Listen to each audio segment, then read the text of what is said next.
Hello, love. So happy to be back with you. Coach Jen and I here again. Woo-hoo-hoo. I'm just loving our new format. I'm loving everything that's going on. We're towards the end of May. I can't even believe it. We have ladies joining us because, again, ladies, I've made it so easy. For sure, I've made it easy. Like, we want to help you. This is the best time. The cool part about me, I think, for my ladies is not only do they get these amazing coaching, but once you're in the membership, like if you join right now at $39, I won't raise that price on you. No matter when I raise prices again, when I do the thing, as long as you continue in the membership, I won't. And I do that for everything. So if you ever get a discounted price with me, you stay at that price. And I believe in that. It's just no better time to join than right now. We're coming into summer, and I just know that this year is flying by. I don't know. How about for you, Jen? I mean, we're like, Yeah, I'm like, wasn't it just New Year's? What is happening? right? I mean, holy moly. I mean, you're getting ready to end school with your boys, yeah? Yep, 2 days after this releases, they'll be done. So, Oh my gosh, right? Summer fun. I love summer. I mean, it's not as great here in Arizona, but I can appreciate it for all of you folks who have experienced winter and who are just, can't wait for sunshine. I am all for that. So today, emotional eating. Oh my goodness. It's a loaded term because some of you think you don't emotionally eat. And some of you are like, oh, I'm an emotional eater. And you've taken on that kind of role and you use it in a way against yourself, actually. But let's talk about what is emotional eating. So, emotional eating is where we use food to do something other than fuel our body. So, let me say that again. Emotional eating is when we use food for something other than physical hunger or to fuel our body. So, I think of this when we use food to comfort ourselves, when we use food to cope. And there's an important part about emotional eating. It's when there is a negative consequence. I don't want to forget that part. So we use food when we're not physically hungry, and it gives us a negative consequence. So, for example, let's just say you're at a birthday party and you want to eat a piece of cake. Great, eat the cake. That doesn't mean that you're emotional eating. You might say, oh, I'm at a birthday party and I want to eat this cake. For me, I enjoy food too, right? So even to this day, I put a cookie on my plan or I put something on my realistic plan.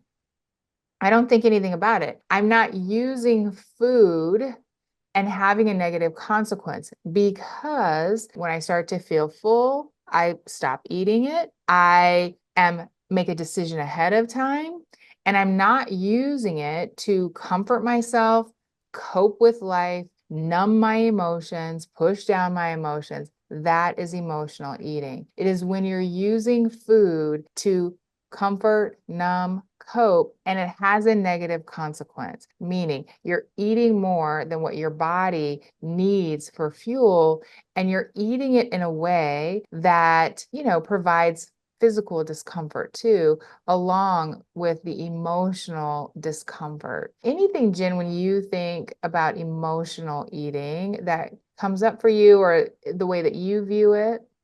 when I think of emotional eating for me, and when I've talked to clients, it's kind of about, avoiding feeling a certain way, Mm, right? It's a way to just feel better and not have to deal with what's going on. And I think sometimes we use that term, that title for ourselves, like I'm an emotional eater. And then we just hold on to that, right? And we use it for all the ways that we can, just to kind of, like you said, comfort, numb, avoid. That's how I think of emotional eating. yeah, when you said that, I just thought when we put on that, I'm an emotional eater, I think it almost gives us an excuse to keep doing what we're doing. Because then you're like, oh, because then you meet another emotional eater and they're like, oh, yeah, me too.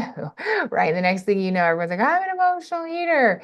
And then, you've taken on kind of this identity and this role. Now, look, I have emotionally ate many times in my life. I now have the tools through this work to know when I am using food for something different than what I want to use it for. I like to enjoy food. I like to celebrate with food. I like the traditions that my family have around food. And I think that's an important piece. And I also like that I don't eat to stuffness. I don't eat when I'm feeling stressed. I have tools now that I can use so that I don't use food to comfort, numb, and cope. I want to tell this story because every time I think about numbing, I think about this very particular time in my life. I was newly married, pretty newly married, and I was gaining weight. And so that was a little stressful for me because my husband didn't know me at my highest weight. When I met him, I was at a pretty decent weight. He knew, of course, about my previous weight loss surgery and all of those things. But when I started to gain weight, I started to worry like, oh, is he going to leave me? I mean, he never, no matter what because I have weighed a lot with him. Again, this was my own thinking. And so here I am, we're pretty newly married. It might have been like a year or so in, maybe going towards 2 years. And so we're blending families. I had a raging teenager at the time, and we had two younger kids that were, in that kind of, let me think, at that time, probably 9, 11 range. And then we had my son, who was full on teenager. I worked full time. I had an hour to an hour and a half commute each way. So it was long. It was a lot of my day. There was no working from home Monday through Friday. And I was growing my career, and I wanted more in my career. I decided to also go back to and get my MBA, my master's. So to say, I was exhausted. I had a lot of fear. I was still learning about how to blend families, be in a marriage, a good marriage, right? I had really never had a successful relationship before my current husband. And so I had so much fear and so much anxiety. I just wanted to numb all of those negative emotions because on the other spectrum, I was happy. I mean, I was in this really great relationship. I loved my stepkids. I somewhat loved my son. If you have a teenager, you know what I'm talking about. I mean, I loved him, but I just didn't like him very much at the time. No, I'm just kidding. I mean, maybe I'm not. No, he knows. He knows. We just talked about it the other day. He's like, Mom, I'm like, I know. I don't want to know. I don't want to know all the things that were going on that I didn't know about. And so, just going through all of these different things. And then I was gaining weight. And that was freaking me out because I had had weight loss surgery. So I thought I was done with that. I thought, ooh, I had the weight loss surgery done. Boom. Put that in the box. I don't have to worry about weight. Shannon, I never did any of the mental weight. I didn't have a coach at that time. Here I am gaining weight, thinking, oh my gosh, this didn't work. Like, what am I going to do? I'm gaining weight. And I did like the most extreme thing that in my mind that I thought I could do. And so I just wanted to numb all that noise. And so I did it with food. And so I remember almost feeling like a robot, just like, oh, okay, it's time to make dinner. Oh, okay, it's time to, do the thing. Hi, husband. Uh-huh, I love you. Time to do the thing with my husband. I mean, just like numb at work, numb at home. Got a list a mile long of all the things I need to do. Food. I remember this so clearly. I actually remember my dresser, my nightstand at the time.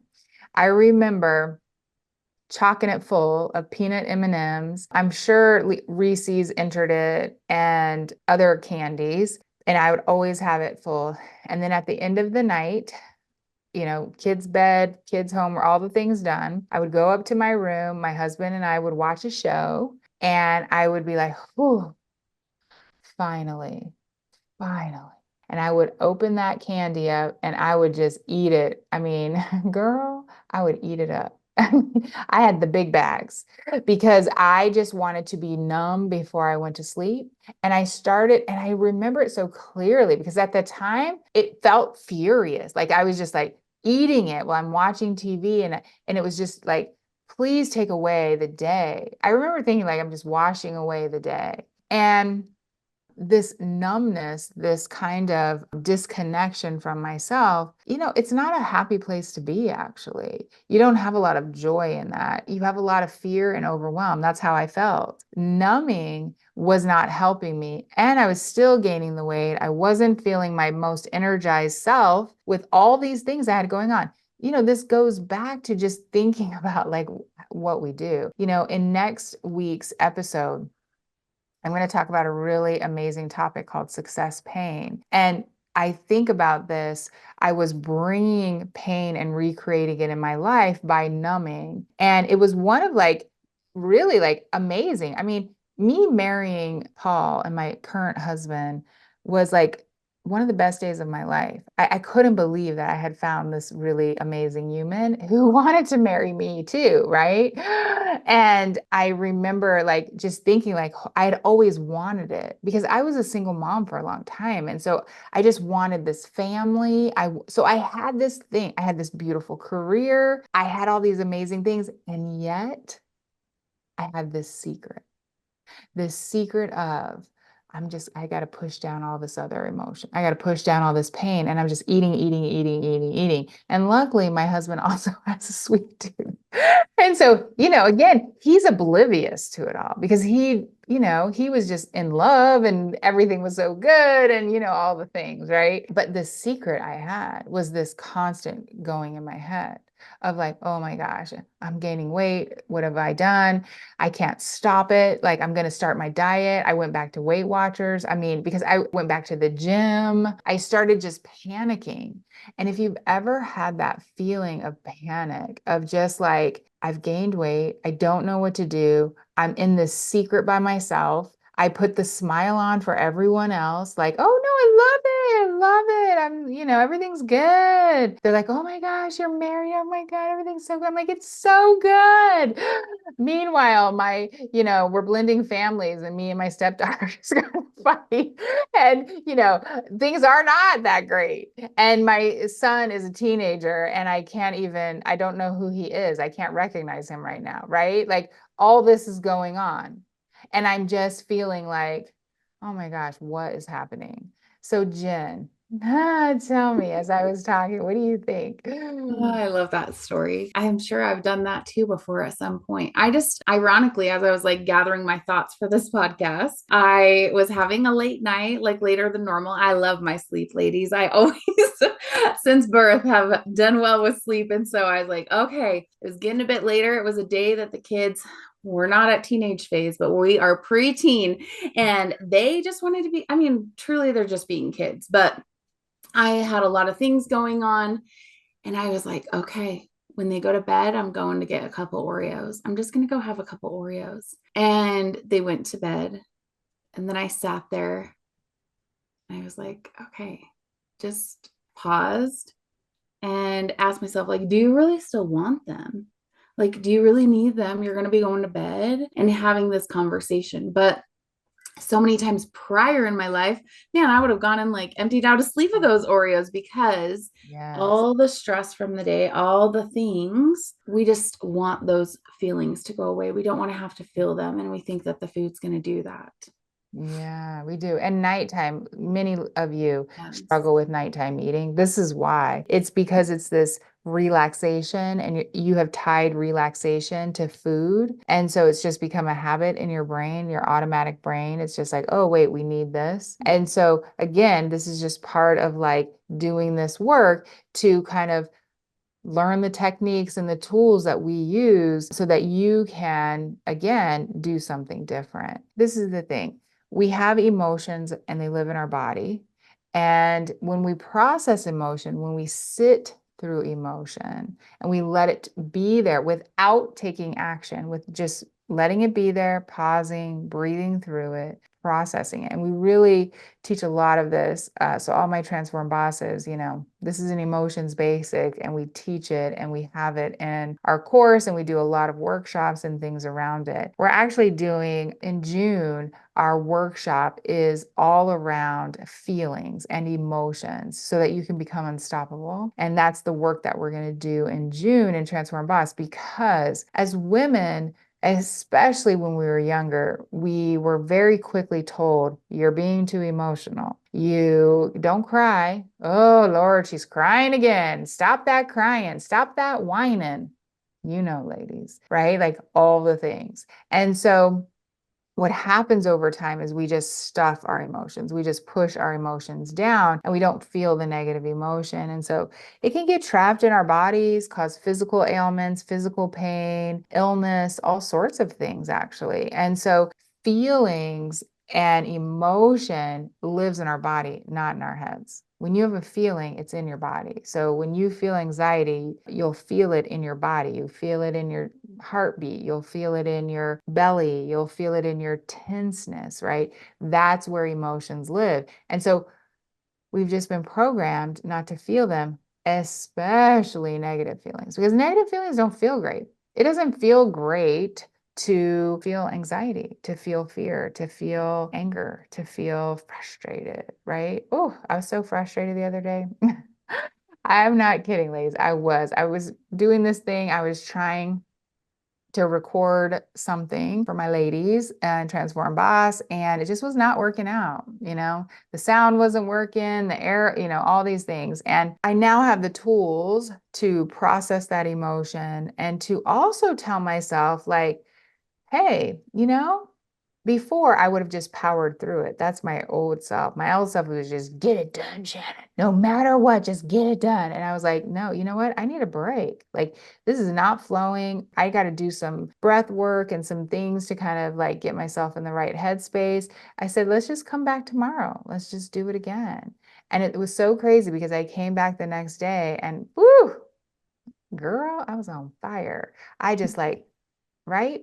So again, before I would have powered through it. And then at the end of it, I've been like, where's my sleeve of Oreos? Right? I would have just done that, right? To relieve the stress. Now I'm just like, okay, I'm going to take some breaths. I know how to rest. I know without eating, and I know how to process emotions. And so emotional eating comes from wanting to numb, wanting to disconnect. And it's not that as humans, it's okay to disconnect. Like sometimes you want to just slow it down, but there is a way to do that without having a negative consequence. It's when you have the negative consequence of overeating, of doing the other things. And so again, we have emotion and we have been taught to avoid negative emotion. And this is the crazy part. You can process an emotion in about a minute and a half, 2 minutes. And once you do, you're just like, oh, I feel better. I feel lighter. And you can do some things to your nervous system too, to calm your nervous system. And it's actually shocking to me. Like anytime my brain is like, again, I don't want to do the thing that feels good to me. I'd rather be in familiarity and comfort and live in the pain. And I'm going to talk about that in the next episode. And so I just have to remind myself, like, let's go do the thing that's going to make us feel better. Let's go do that. We think it's hard. It's not really hard. Living in the pain is hard, but right. And so again, processing emotion instead of eating. There are some techniques that we have in Transform Boss that I teach ladies on how to do it. But I want to give you, my podcast listeners, a couple things. I would say the first thing is just to identify what are your triggers, right? Is it stress? Is it nighttime? Is it weekends? Because, weekends are fun and relaxation, and you don't allow yourself to have any fun during the week. Ladies, if you live a life where you have no fun during the week, I just want to give you this tip. Reevaluate. How can you have more fun, more relaxation, more great things during the week? That's for all my ladies. I know all the ladies who are, working outside of the home or even inside of the home who have children still at home. We save it all up for the weekend and then we just barrel like, oh my gosh, I've eaten a pie. And so again, identify what the triggers are. Identify too, like what emotions. Is it too? Maybe it's the transition in your day. Maybe you come home from, maybe you're out shopping or doing errands, or maybe you're coming home from work or picking up the kids, whatever it is, or you take care of elderly parents and you're coming home from that. And this transition, there's these transitions that we have. And in those transitions, we want to overeat because we haven't allowed ourselves to feel, right? I think about those of you who are caretakers. You take care of your parents and then it's stressful because one, when you start to take care of your parents, and I know because I did this with my mom, like even right now, I can feel like some anxiety in my body just even talking about it. It's stressful. It is like, I shouldn't be doing this. She took care of me, right? What is happening? Oh my gosh. And then you start fearing like, oh my gosh, she is going to pass away, right? It's like all of these emotions. You're just like, I can't feel these emotions. Where is the bowl of pasta? I just can't feel this, but you can. And when you do, you'll actually feel better because this is the thing, emotions come and go. Like if you think of your last 24 hours, how much emotion have you had? Oh my goodness. I mean, if I think of the last 24 hours, I have felt happiness, joy, frustration, some fear I was behind. That's always, Lord, ladies, it's a reoccurring thought I work on. I'm always behind. I'm not kidding. I even used to have this little story about how I was born late because I was late.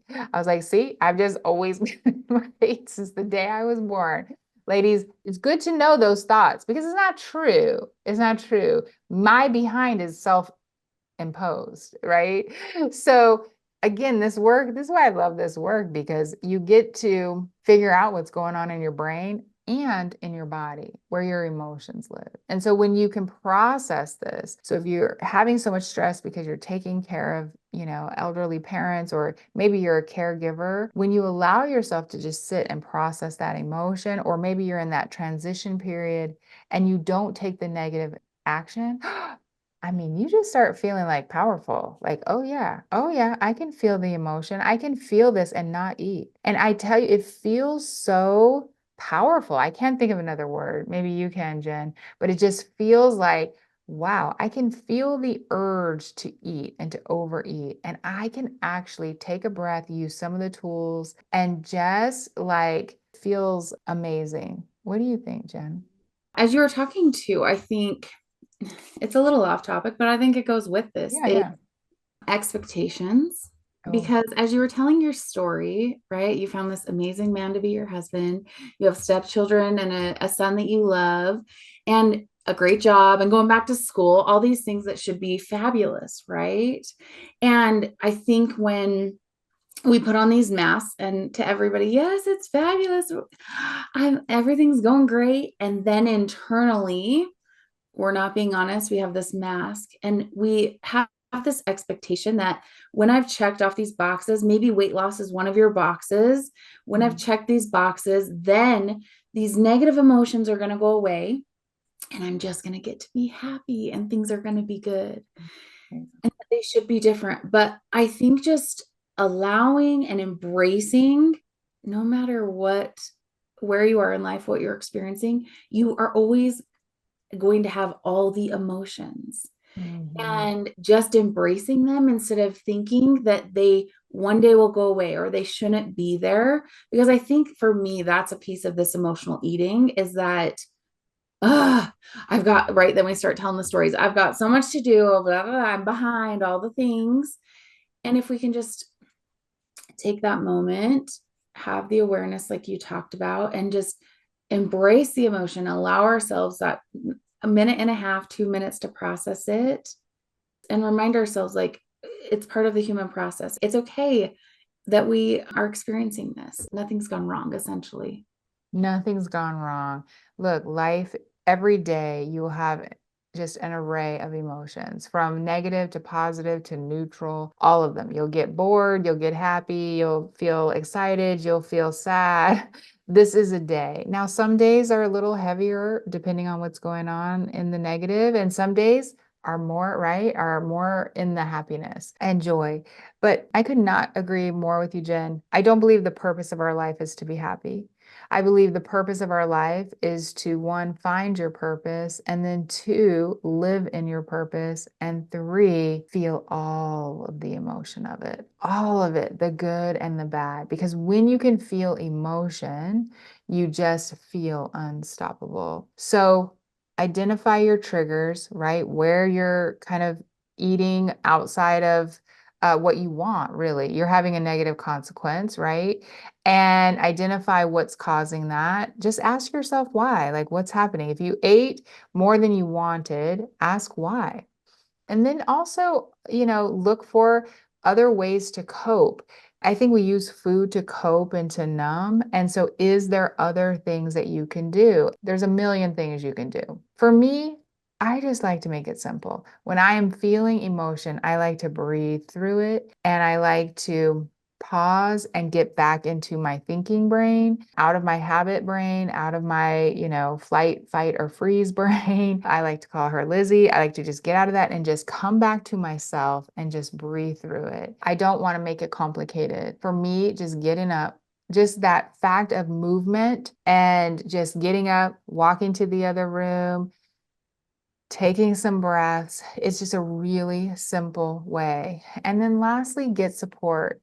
We have spent a life not feeling our emotions, a whole lifetime of not feeling them, and you need help with this. This is the work that we do in Transform Boss, is to help women start to feel emotion again in really simple and easy ways that are not complicated, that don't take a lot of time. Jen, any other ways to process emotion that or you can help ladies with? Yeah, I mean, a good timeout, ladies. We didn't want to be in timeout as kids.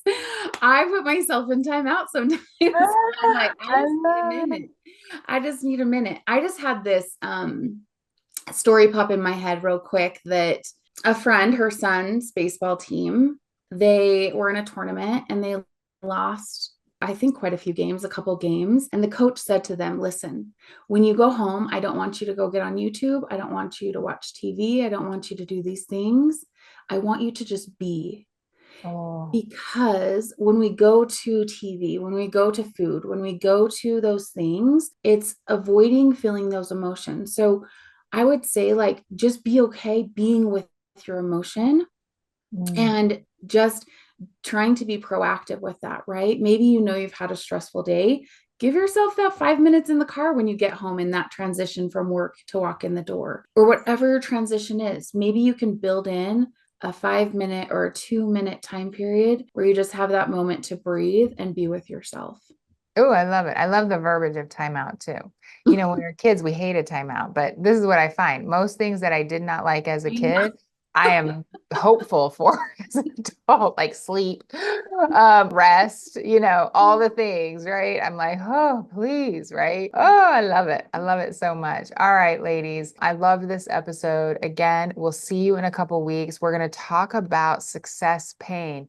I know you're going to want to listen to it because right now your brain's like success and pain. How do they go together? You're going to find out in our next episode, episode number 242. So we'll see you in a couple weeks, and I hope you have a beautiful couple weeks. And Jen and I will see you soon. Bye for now.